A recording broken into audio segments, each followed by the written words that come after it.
Hi everyone, hello, greetings in the mighty name of our Lord Jesus Christ. This is Lady P once again. Thank you for joining me. Today is the 28th of April and it is Woman Crush Wednesday. Okay guys, as a norm, it is our day. We are crushing on ourselves.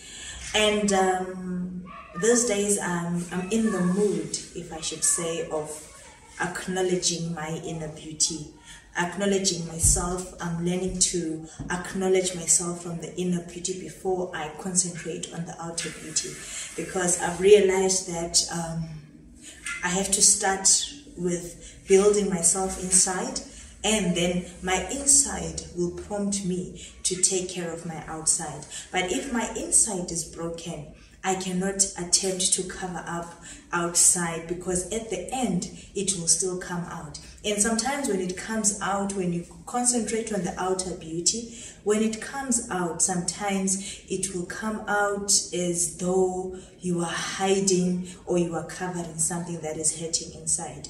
So I want to encourage a woman out there to say, build your inner beauty, strengthen your inner beauty. Last time we talked about self-confidence, and we said that the only way for you to have self-confidence is to accept who you are. So today, what we are going to be talking about is talking about our uniqueness. Guys, you know that each and every one of us has been created with something special. There is nothing wrong with you looking up to somebody. We all need a mentor. We all need somebody whom we look up to. But at the end of the day, sometimes you see that you will be somebody who is imitating that person. I might say my role model, for example, is Ntokozo Mbambo, the famous singer. So I will see at the end that, you know, I'm starting to imitate the way she dresses, to imitate the way she does her makeup. So I'm almost like a replica of Ntokozo Mbambo. But that's not the purpose of a role model or a mentor, let me say. A mentor is somebody who brings out the best in you. So if I look up to Ntokozo, it doesn't mean that I have to sing like her. It doesn't mean that I have to walk like her. But it has to be an inspiration to say that, okay, she inspires me. So now that she inspires me, I use that inspiration to bring out the best that is in me. Let me just read you this exciting verse that I came across. It's in Psalms chapter 139, verse 13 to 14. It says, "You alone created my inner being. You knitted me together inside my mother's womb." That's the first portion that we are going to look at. God created your inner being. He knitted you together inside your mother's womb. So God knitting you together inside your mother's womb, it means that He created you because He deposited something special about you inside your mother's womb. If you didn't have a uniqueness in you, there was no point for God to create you. There was no point for Him to bring you into the world. So you should know that God created something unique about you. There's nothing wrong, I will repeat, for you to look up to somebody. But you should know that you have got something unique in you that you need to find out. That uniqueness will create room for you, will create room for you in the seat of the kings. That uniqueness, you know, the problem that we have in these days, I should mention, is that as women especially, when I see a woman prospering, let me take an example of myself. I sing in church, and then maybe somebody in the congregation will say, "Wow, Mrs. Kombami can sing. Mrs. Kombami does this and that." So at the beginning, it will start as an inspiration. It will start as a compliment. But at the end, you will be asking yourself, why can I not sing? Why can I not do this? Guys, it doesn't mean that if I was given the gift of singing, everyone should possess the gift of singing.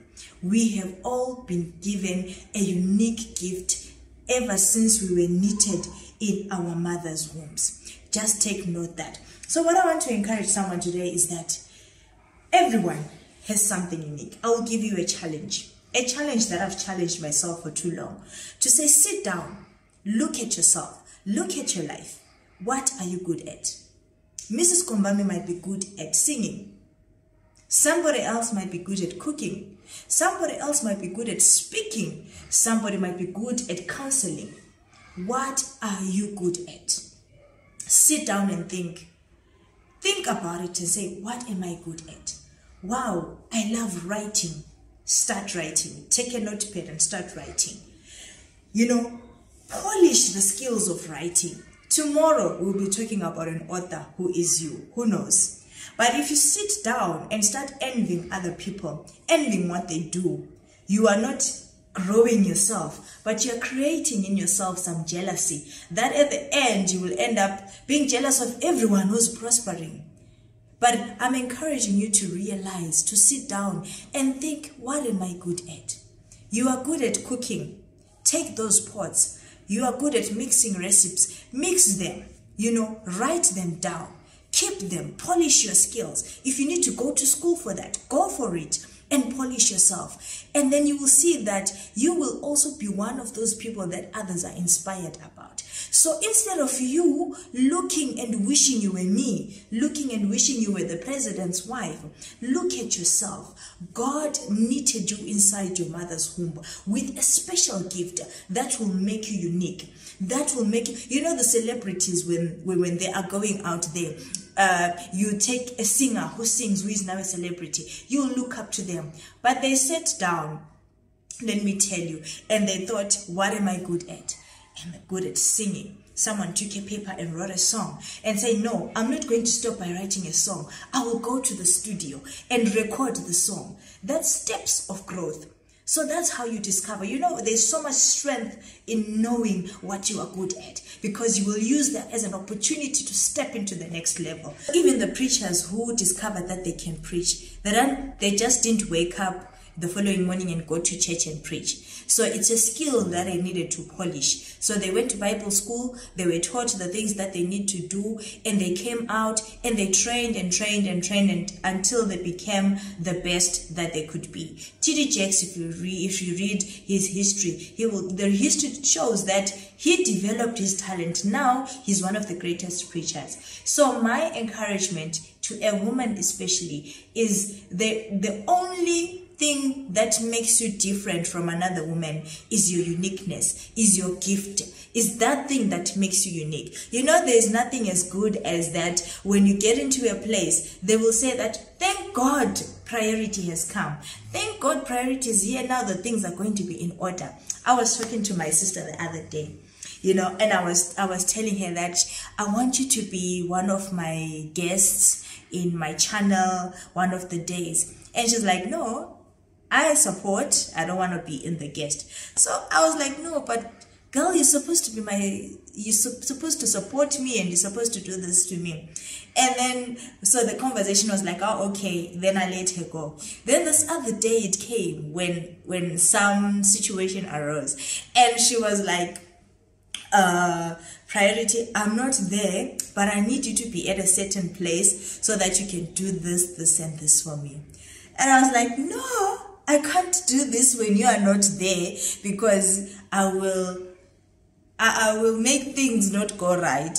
When you are there, I know things will go right, but when you are not there, I really cannot stand it on my own. So that's when I discovered and said, you know what? Everyone has got their place where they can fit in. So you also have a place where you can fit in. You know, if you are good at this, it doesn't mean that you are good everywhere.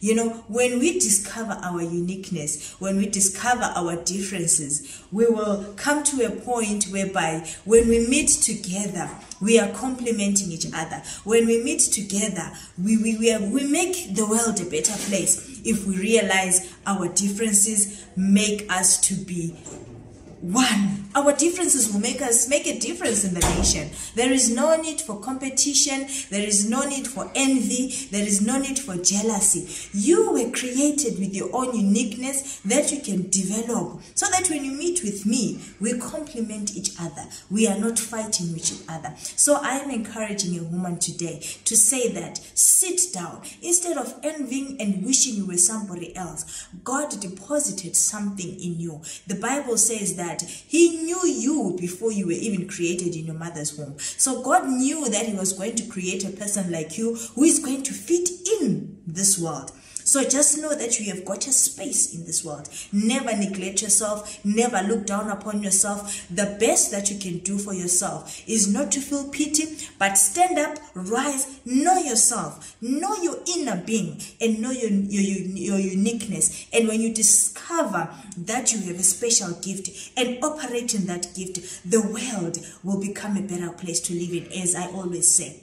So there is no need for you to feel inferior, to feel you are useless. God deposited something special in you. And the word of God doesn't lie, hey. When it says that God has got good plans for you, plans to prosper you and not plans to harm you, it means that yes, He has a plan for you. He knows your day one and up to your last day. He is the ever all-knowing God. So don't even despise yourself. Sit down. I encourage you once again. Look at yourself. Look at your life. What are you good at?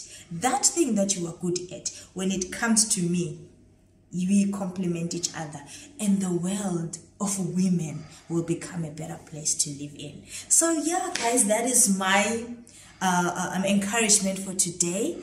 Please sit down and think about it. And yeah, we'll see that as we are building our inner beauty, our outer beauty will automatically become automatic. You know, the glow will become automatic when you know who you are. So yes, guys, thank you so much. And thank you for joining me. Please do like, subscribe, comment, and share.